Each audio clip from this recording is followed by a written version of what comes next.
espantados, estamos preocupados, estamos muy angustiados de cerca de 3 millones de muertes que ha producido la infección por SARS-CoV-2 mediante la infección COVID-19 y llegan a ser 3 millones de muertes.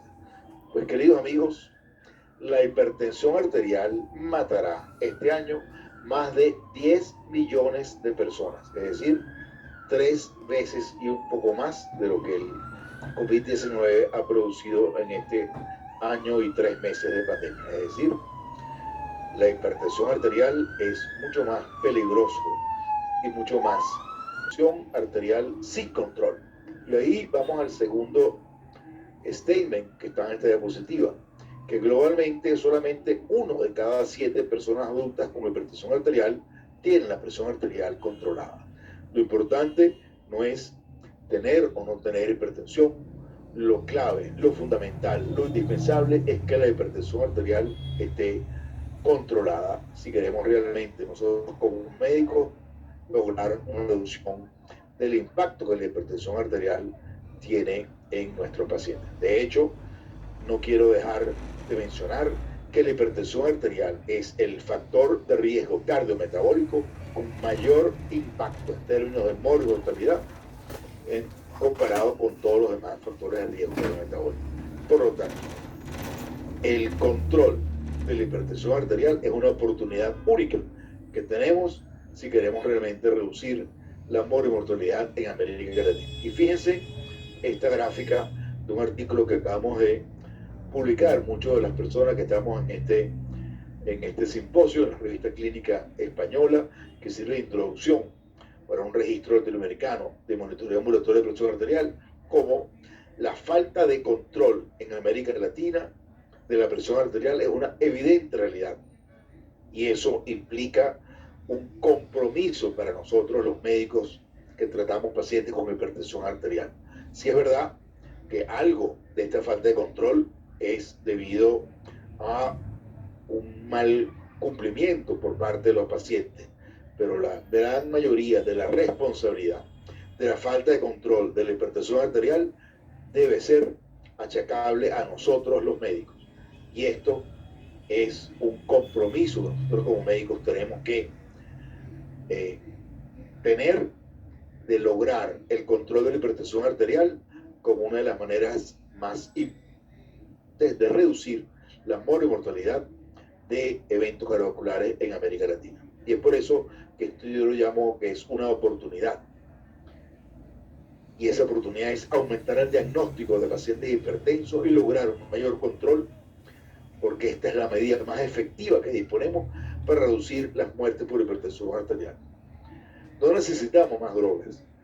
No hay en el horizonte ninguna drogas o ningunos con mecanismos de acción diferentes.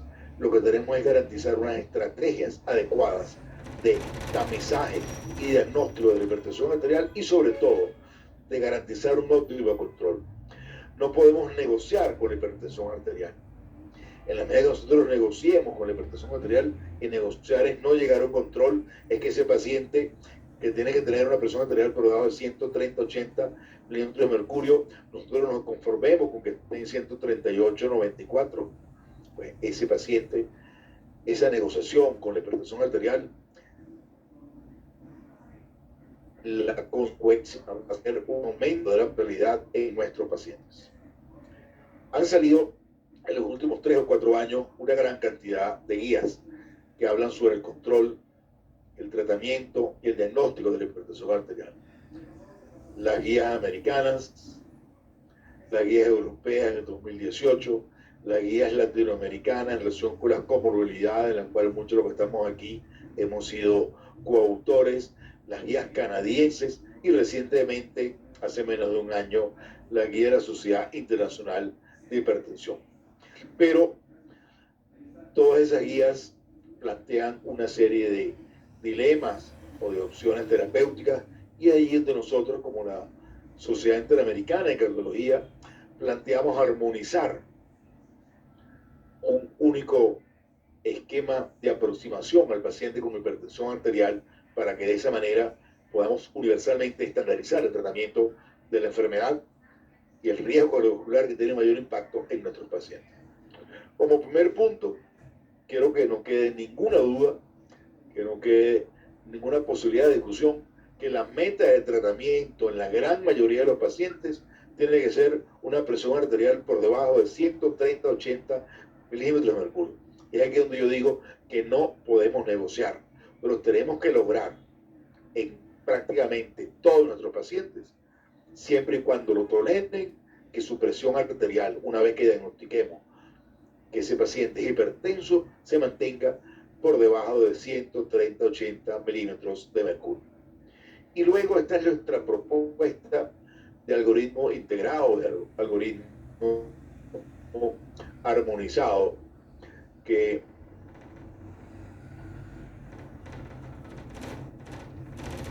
analizar a nuestros pacientes para lograr ese óptimo control. Primero, como punto inicial, tenemos que comprender que el punto de tamizaje es la presión arterial en el consultorio. Aquellos pacientes que en el consultorio óptimamente tomaban la presión arterial, sentado luego de 5 minutos de reposo y el promedio de 3 tomas, si la presión está entre 120-80 milímetros de mercurio y 129-84, simplemente ese paciente definitivamente no es hipertenso y simplemente tenemos que recomendar un control anual de presión arterial. Si ese paciente, vámonos a la esquina totalmente a la derecha, tiene, una vez cumplido los requisitos de toma de la presión arterial por encima de 160-99 milímetros de mercurio, pues bien, ese paciente es definitivamente un paciente hipertenso, estadio 3. Debemos estratificar el riesgo cardiovascular global y debemos conocer cómo está su perfil lipídico, cómo está su metabolismo glucosado, cómo está sus parámetros antropométricos, peso, talla, índice de masa corporal y perímetro abdominal, conocer si ese paciente fuma o no fuma, si es posible conocer cómo está la masa ventricular y cómo está la función ventricular a través de un electrocardiograma y eventualmente conocer si hay una hipertrofia ventricular izquierda como un ecocardiograma. Por otra parte, si ese paciente se encuentra entre 130-85 milímetros de mercurio, 139-89, lo que sería equivalente a un prehipertenso, o si ese paciente está en hipertensión arterial estadio 1, 140-90 milímetros de mercurio o 159-99, debemos confirmar, y aquí quiero rescatar el valor que tiene el AMPA y el MAPA para diagnosticar hipertensión arterial, que cada vez debemos utilizarlo más, prácticamente debe ser rutinario, o en el dado caso que esto sea difícil de cumplir, simplemente hacer repetidas visitas para hacer nuevas medidas en consultorio, siempre y cuando se cumpla la estandarización de hacer al menos 3 medidas de posición sentada en el paciente.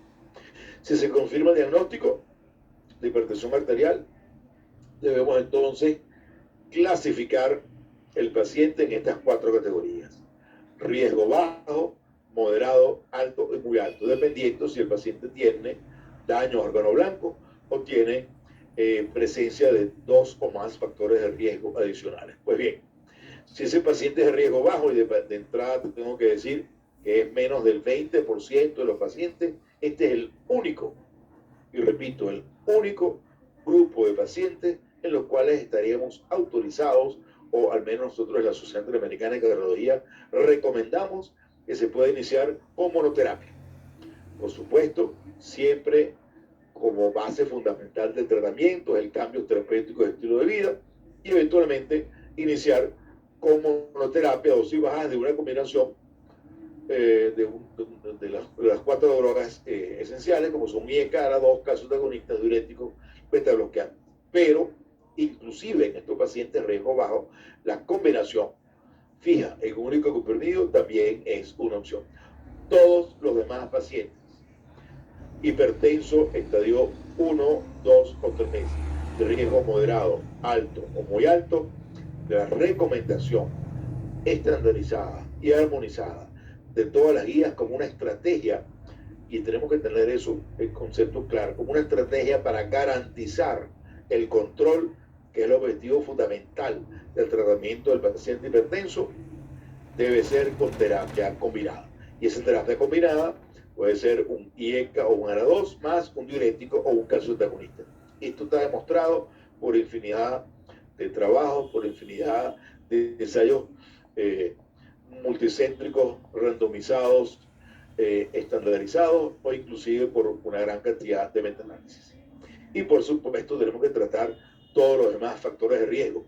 Y aquí la importancia eventual de la necesidad de que estos pacientes necesiten no solamente tratar la hipertensión arterial, sino eventualmente los otros factores, y si es posible lograrlo con un comprimido único en el cual se unifique la terapia de la hipertensión arterial y otros factores de riesgo, es mucho más importante. Pues bien, entonces continuando con nuestro algoritmo, la Sociedad Interamericana de Cardiología, una vez que nosotros decidimos tratamiento, evaluamos a los 3 o 4 meses. Si la presión está en meta, que son pacientes de bajo riesgo, debemos continuar con el tratamiento y evaluar cada 4 o 6 meses. Si la presión no está en meta, ahí sí, entonces, en esos pacientes de bajo riesgo, si es que no lo hemos iniciado, combinación fija, dosis baja y evaluar los próximos 4 meses y luego continuar tratamiento o añadir un tercer fármaco dependiendo si ese paciente esté o no controlado. Por otra parte, todos los demás pacientes, riesgo moderado, alto y muy alto, si luego de 3 o 4 meses la persona está controlada, debemos continuar con el tratamiento y evaluar 4 o 6 meses. Y si la tensión no está controlada, debemos añadir un tercer fármaco. Si iniciamos con un IECA, ARA2 y un calcioantagonista, iniciar con un diurético. O si iniciamos con un IECA, ARA2 más diurético, añadir un calcioantagonista. A los 2 o 4 meses, si la presión está en meta, continuamos con tratamiento. Y si no, la cuarta droga que nosotros recomendamos es un antialdosterónico o beta bloqueante, dependiendo de las características clínicas de cada paciente. Pongamos un caso clínico para ponernos un poco en contexto. Este es un paciente masculino de 46 años que fue referido a nuestra consulta por hipertensión arterial, diagnosticada 12 años atrás. Había parado el tratamiento 2 años previos a la consulta. Él venía recibiendo, le había indicado enalapril 5 miligramos 2 veces al día, fíjense en la dosis, atenolol 25 miligramos 2 veces al día, y había parado el tratamiento porque había leído en internet o le habían comentado que esto podía producir impotencia. El paciente no tiene historia enfermedad coronaria, se ejercita 2 veces al día, 2 veces a la semana, juega al tenis, es asintomático cardiovascular, no es fumador, bebe regularmente los fines de semana 1 o 2 cervezas o 2 o 3 vasos de ron, viernes, sábado y domingo. Estos son sus valores antropométricos: 1.7 centímetros de estatura, 90 kilogramos de peso, el índice de masa corporal 31,14, paciente obeso, cintura abdominal 98 centímetros, ya da para una cintura abdominal aumentada, y la presión arterial en el momento de la consulta es 148,96 milímetros de mercurio. Al examen físico, el único factor destacable es un AP sostenido y un R4 izquierdo. ¿Cuál sería el diagnóstico de este paciente? Un hipertenso grado 1, por esa cifra de presión, hipertensión más obesidad, hipertensión estadio 2 de alto riesgo o hipertensión arterial más prediabetes. Veamos los exámenes de laboratorio y los exámenes paraclínicos.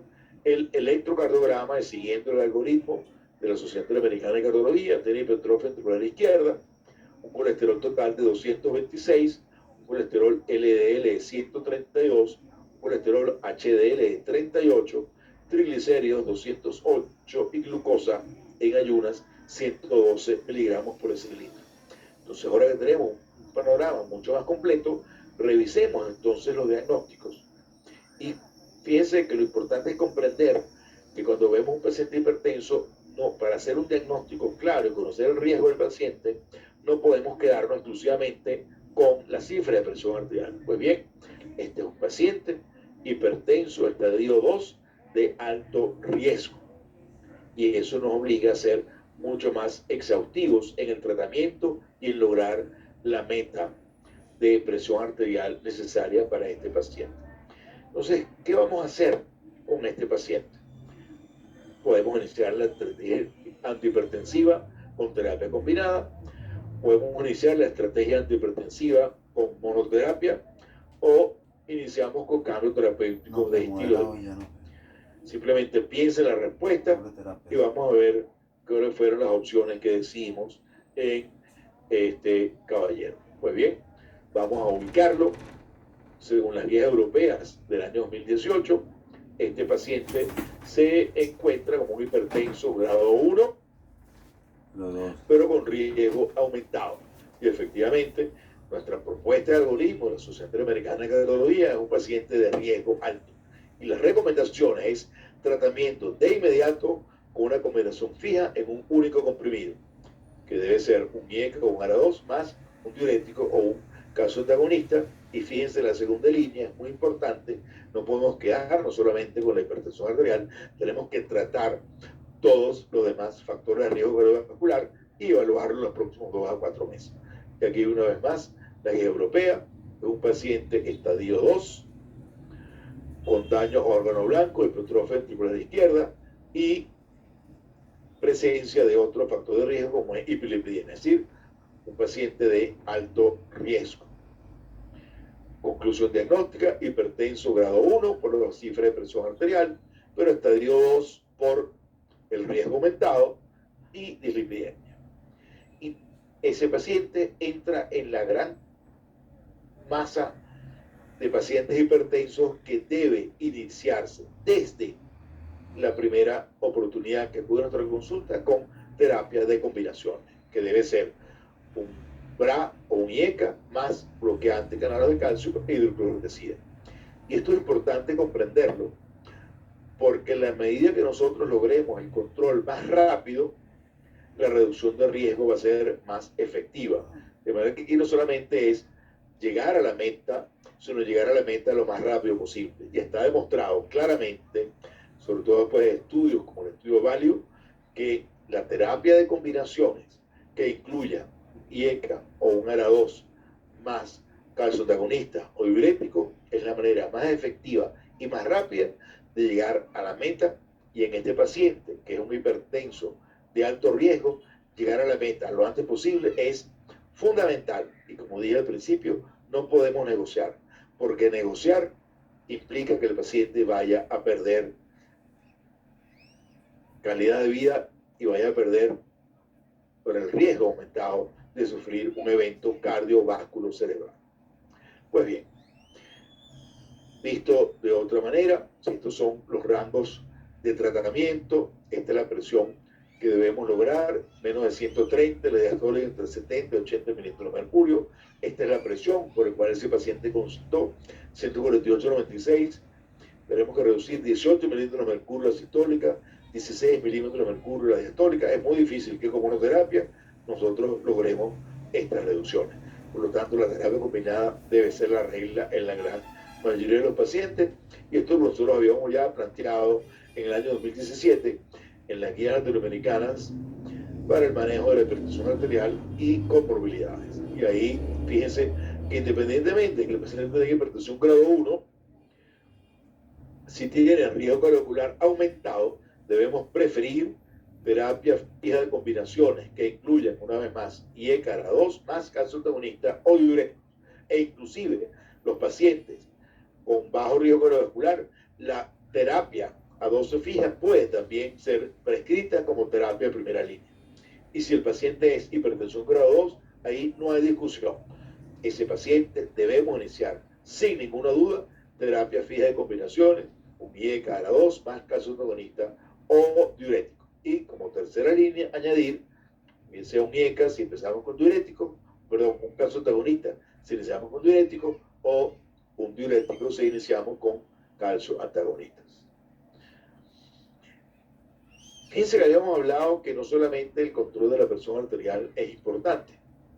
Y aquí tenemos el resultado del estudio HOPE-3, en el cual se demostró claramente cómo el control integral de los factores de riesgo produce un mayor beneficio en términos de reducción de eventos cardiovasculares.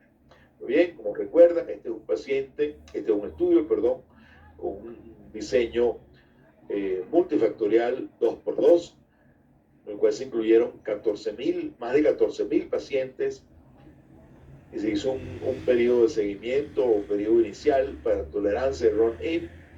El 87% de esos pacientes fueron randomizados, lo cual logró más de 12.000 pacientes incluidos en el estudio, y lo que se estudiaba era evaluar si la combinación de candesartán 16 miligramos más hidroclorotiazida 12,5 miligramos con o sin rosuvastatina producía suficiente reducción de eventos cardiovasculares. Era un seguimiento sencillo, con escasos exámenes de laboratorio, y básicamente lo que se buscaba como objetivo fundamental era reducción de riesgo cardiometabólico con esta combinación de antihipertensivos e hipolipemiantes. Pues bien, esta fue la reducción que se obtuvo de presión arterial sistólica, en promedio 6,2 milímetros de mercurio, y de colesterol LDL en promedio 33,7 milímetros de mercurio.